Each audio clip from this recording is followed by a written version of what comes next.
देखी भैया, एगो औरत के पति विदेश में रहत रहले, जौन कि ये भी विदेश में महायुद्ध चलता, जंग चलता। औरत वियोग में बिलखत बिया और कहत बिया, कौना भाव में कहतिया भैया।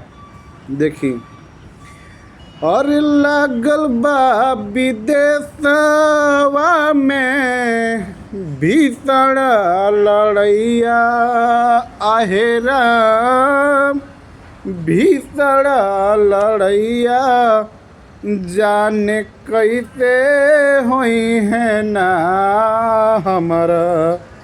अरे सोना जैसा सैया राम, कैसे होई है ना हमारा। सोना जैसा सैया राम, कैसे होई है ना हमारा।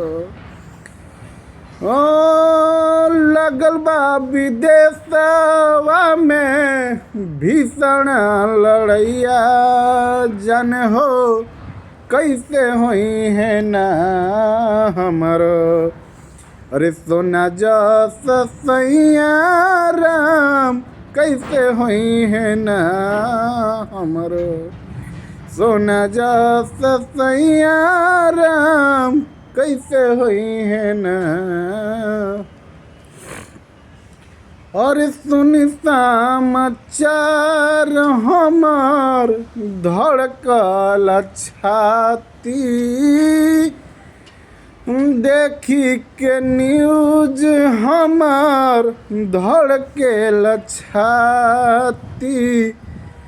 गईले कमाए दुगो रुपया के खाती, गईले कमाए दुगो रुपया के खाती। अरे काका करना दिहला पपवा मुदैया, है कान कराई देला और पपवा रुपया, जाने कैसे हुई है ना हमारा। सोना जैसा सैया राम, कैसे हुई है ना हमारा।